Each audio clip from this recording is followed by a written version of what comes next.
Hello, my name is James Follent, and today we will be reading Psalm 78. Psalm 78, a maskil of Asaph. O my people, hear my teaching. Listen to the words of my mouth. I will open my mouth in parables. I will utter hidden things, things from of old, what we have heard and known, what our fathers have told us. We will not hide them from their children. We will tell the next generation the praiseworthy deeds of the Lord, his power and the wonders he has done. He decreed statutes for Jacob and established the law in Israel, when he commanded our forefathers to teach their children, so that the next generation would know them, even the children yet to be born, and they in turn would tell their children. Then they would put their trust in God, and would not forget his deeds, but would keep his commands. They would not be like their forefathers, a stubborn and rebellious generation, whose hearts were not loyal to God, whose spirits were not faithful to him.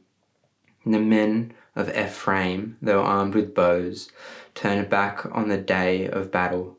They did not keep God's covenant, and they refused to live by his law.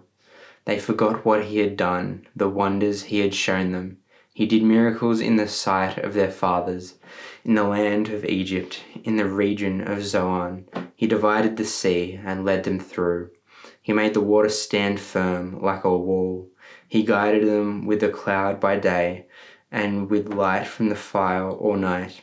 He split the rocks in the desert and gave them water as abundant as the seas.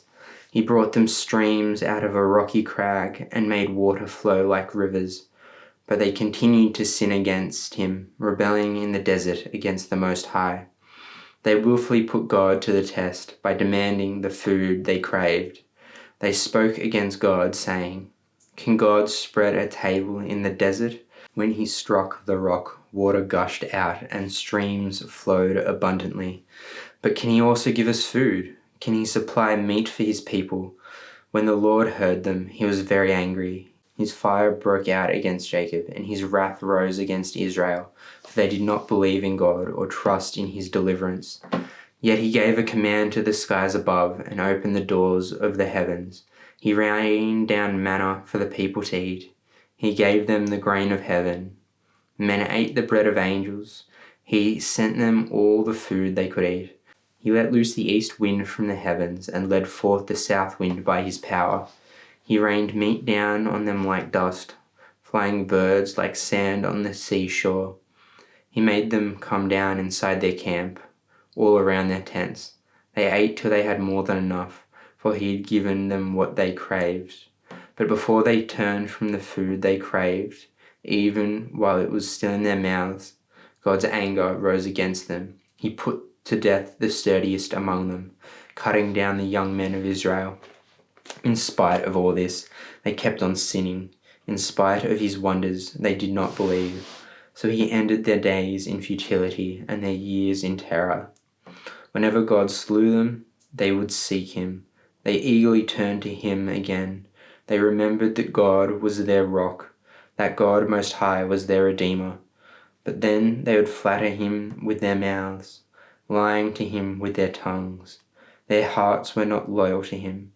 They were not faithful to his covenant, yet he was merciful. He forgave their iniquities and did not destroy them. Time after time he restrained his anger and did not stir up his full wrath.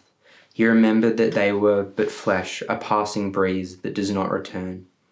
How often they rebelled against him in the desert and grieved him in the wasteland. Again and again they put God to the test. They vexed the Holy One of Israel. They did not remember his power, the day he redeemed them from the oppressor, the day he displayed his miraculous signs in Israel, his wonders in the region of Zoan. He turned their rivers to blood. They could not drink from their streams. He sent swarms of flies that devoured them and frogs that devastated them. He gave their crops to the grasshopper, their produce to the locust. He destroyed their vines with hail and their sycamore figs with sleet. He gave over their cattle to the hail, their livestock to bolts of lightning. He unleashed against them his hot anger, his wrath, indignation, and hostility, a band of destroying angels. He prepared a path for his anger. He did not spare them from death, but gave them over to the plague. He struck down all the firstborn of Egypt, the firstfruits of manhood in the tents of Ham. But he brought his people out like a flock. He led them like sheep through the desert. He guided them safely, so they were unafraid. But the sea engulfed their enemies.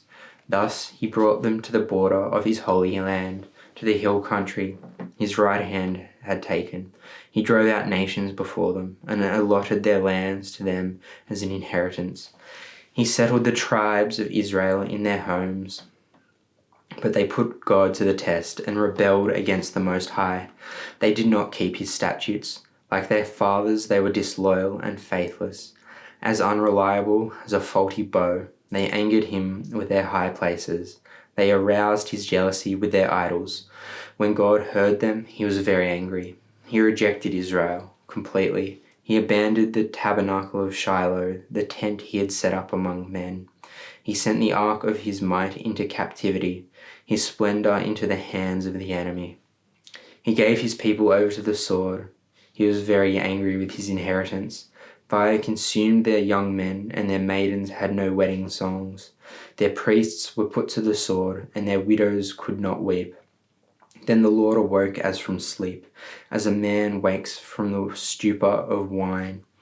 He beat back his enemies. He put them to everlasting shame. Then he rejected the tents of Joseph. He did not choose the tribe of Ephraim, but he chose the tribe of Judah, Mount Zion, which he loved. He built his sanctuary like the heights, like the earth that he established forever. He chose David his servant and took him from the sheep pens. From tending the sheep, he brought him to be the shepherd of his people Jacob, of Israel his inheritance. And David shepherded them with integrity of heart. With skillful hands he led them. That is the word of the Lord. Goodbye.